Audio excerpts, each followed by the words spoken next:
ఓం మహాగణాధిపతయే నమః. ఓం గురుభ్యో నమః. ఓం శ్రీమాత్రే నమః. పరమేశ్వర స్వరూపమైనటువంటి జ్యోతిష, వాస్తు మరియు ఇతర అనేకమైనటువంటి శాస్త్రములను మనకు అందించినటువంటి మహర్షులకి నమస్కారం. హయగ్రీవ హయగ్రీవ హయగ్రీవేతి యో వదేత్తస్య నిస్సరతే వాణి జన్హుకన్యా ప్రవాహవత్. ప్రేక్షకులకి నమస్కారం. మనం ఈరోజు 2022 సంవత్సరంలో అశ్విని నక్షత్రం దగ్గర నుంచి రేవతి నక్షత్రం వరకు 27 నక్షత్రాల వాళ్ళకి 27 నక్షత్రాల్లో అశ్విని, భరణి, కృతిక మేషంలో ఉంటే 1వ పాదం వరకు, కృతిక 2, 3, 4 పాదాలు, రోహిణి, మృగశిర 1, 2 పాదాలు వృషభంలో ఉంటాయి. ఈ రకంగా నక్షత్రరీత్యా, రాశిరీత్యా వారికి ఏ విషయాల్లో కలిసి వస్తుంది ఈ సంవత్సరం, అందులో ముఖ్యంగా ఈ మేజర్ ప్లానెట్స్ విషయంలో జాగ్రత్త తీసుకుంటాం. అంటే ఏమిటి?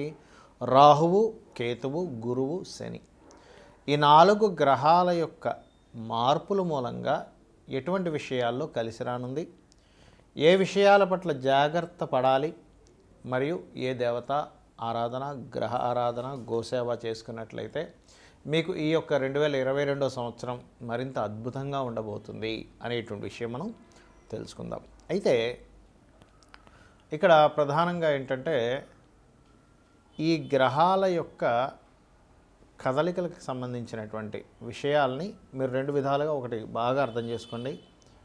ఏప్రిల్ 12 వరకు గ్రహాలన్నీ ఒక రాశుల్లో ఉంటే ఏప్రిల్ 12 నుంచి మారుతున్నాయి. ఇది సెపరేట్గా చెప్పడం జరుగుతుంది. ఇందులో మనం ఈ యొక్క విషయాలను మనం చెప్పుకుంటూ ముందుకు వెళ్దాం.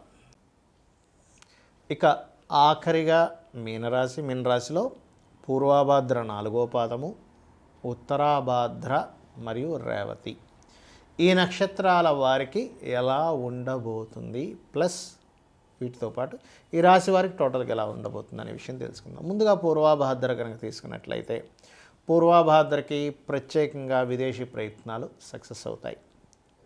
అలాగే మరొక విషయం ఏంటంటే ఎప్పటి వరకు ఈ సక్సెస్ ఉంది, ఎప్పటి వరకు మీరు ప్రయత్నం చేయాలి అంటే ఏప్రిల్ 12 లోపల ప్రయత్నం చేయండి. ఏప్రిల్ 13 వస్తే మళ్ళీ మీకు కొంచెం అది మార్పులు చెందుతూ ఉంటుంది. బట్ ఏప్రిల్ 13 నుంచి మాత్రం ప్రేమించిన వారిని వివాహం చేసుకోవడానికి, సంతాన సంబంధించిన విషయంలో సక్సెస్ అవ్వడానికి, రాజకీయంగా సక్సెస్ అవ్వడానికి, సినిమా ఫీల్డ్ ఆర్ క్రియేటివ్ ఫీల్డ్లో సక్సెస్ అవ్వడానికి చాలా బాగుందని చెప్పుకోవచ్చు పూర్వాభాద్ర 4 వారికి.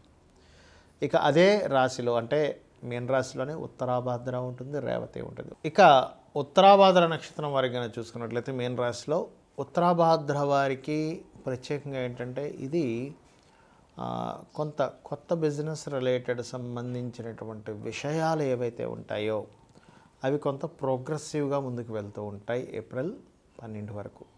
ఏప్రిల్ 12 తర్వాత విదేశీ సంబంధించిన విషయాలు, రైతులకు సంబంధించిన విషయాలు, భూమి అంటే తండ్రి గారి భూ సంబంధించిన విషయాల్లోని కొన్ని మార్పులు, చేర్పులు అండ్ కొంత షేరింగ్ రిలేటెడ్ సంబంధంగా అవి ఏదైనా సరే తీసి మళ్ళీ ఇంకో దగ్గర ఏదైనా ఎస్టాబ్లిష్ చేయడం, ఇటువంటి వాటికి తోడ్పడుతుంది.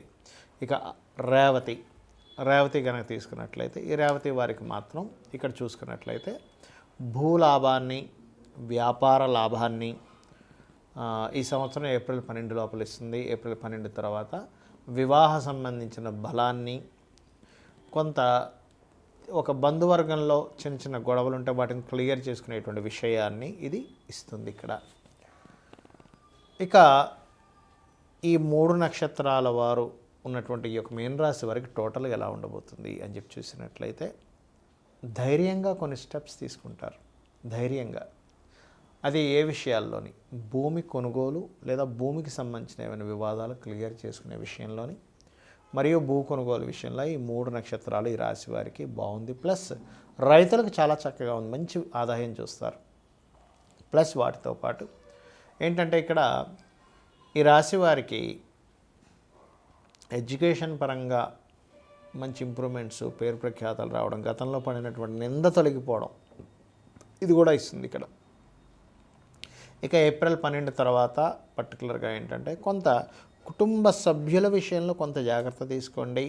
అలాగే కాస్త వాహనాల మీద వెళ్ళేటప్పుడు కొంత జాగ్రత్తగా ఉండండి. తండ్రి గారి ఆస్తికి సంబంధించిన విషయంలో చిన్న చిన్న వివాదాలు వచ్చే ఛాన్సెస్ ఉన్నాయి. బట్ సంతాన యోగము మరియు కాస్త సామాజికంగా మంచి పేరు ప్రఖ్యాతలు రావడం ఇటువంటివి యోగిస్తున్నాయి. అలాగే ఏప్రిల్ ముందు కొంత గవర్నమెంట్ రిలేటెడ్ ఉద్యోగ అవకాశాలు రానున్నాయి మీకు, అందులో ఎటువంటి సందేహం లేదు. అలాగే విదేశీ ధనయోగాలు, విదేశాలకు వెళ్ళి జాబ్స్ చేయడము, మరియు చూసుకున్నట్లయితే ఇక్కడ ఏదైనా ప్రయోగాలు చేస్తూ ఉంటారు ల్యాబ్స్లో, ఏదైనా కెమికల్ రిలేటెడ్గా, ఆ విషయాల్లో మాత్రం కొంత జాగ్రత్తగా ఉండాలి ఆఫ్టర్ 12th తర్వాత, ఏప్రిల్ 12th తర్వాత. అయితే ఇక్కడ ఏంటంటే ఓవరాల్గా కనుక మనం చూసుకున్నట్లయితే, ఒకటి కొంతమంది అడుగుతూ ఉంటారు, ఏమండి మా తండ్రి గారు రాస్తుందండి, దీన్ని నేను తీసేసేయమంటారా ఉంచమంటారా అని. ఈ ఏప్రిల్ 12 నుంచి మాత్రం తీసేసేయడమే మీరు తీసుకునేటువంటి గొప్ప నిర్ణయము.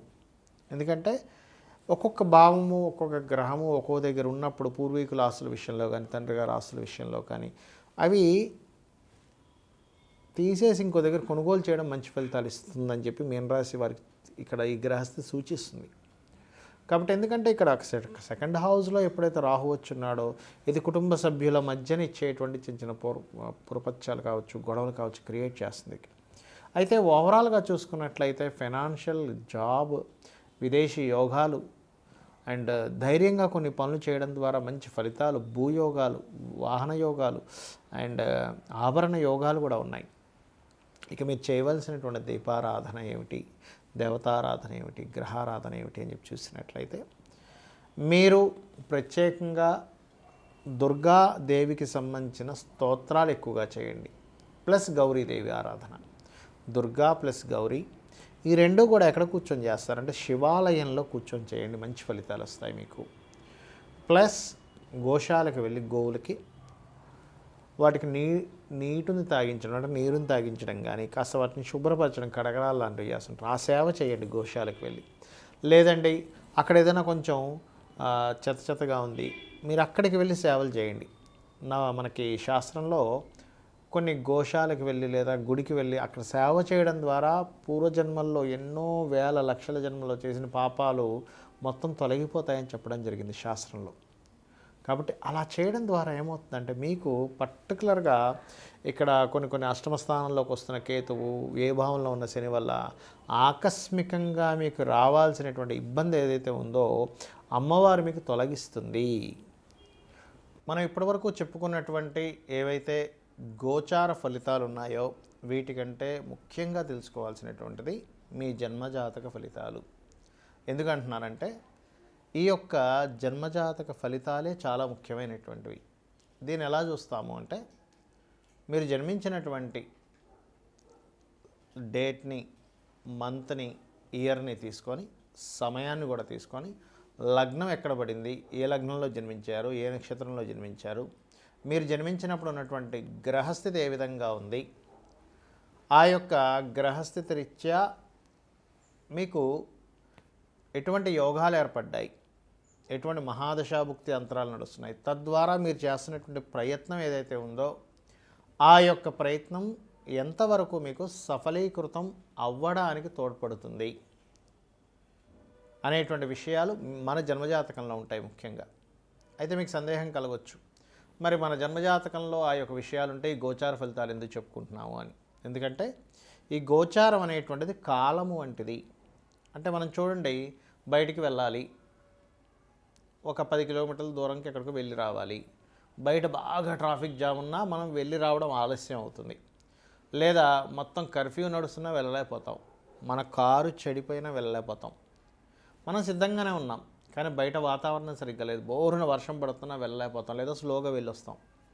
ఎందుకు అలా జరుగుతుంది? మీరు సిద్ధంగానే ఉన్నారు కదా అంటే, బయట వాతావరణం బాగాలేదు కదండి అంటాం.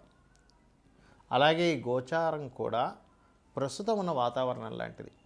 అనుకూలంగా ఉంది గోచారం, మీరు చేస్తున్నటువంటి ప్రయత్నానికి, వివాహ ప్రయత్నం కావచ్చు, ఉద్యోగ ప్రయత్నం కావచ్చు, ఏ ప్రయత్నానికైనా సరే వాతావరణం చక్కగా ఉంది అంటే గోచార గ్రహాలు చక్కగా సపోర్ట్ చేస్తున్నాయి, ఇమ్మీడియట్లీ పని అయిపోతుంది. అయ్యో నిన్నే అనుకున్నామండి వెంటనే సక్సెస్ అయిపోయింది అంటుంటారు.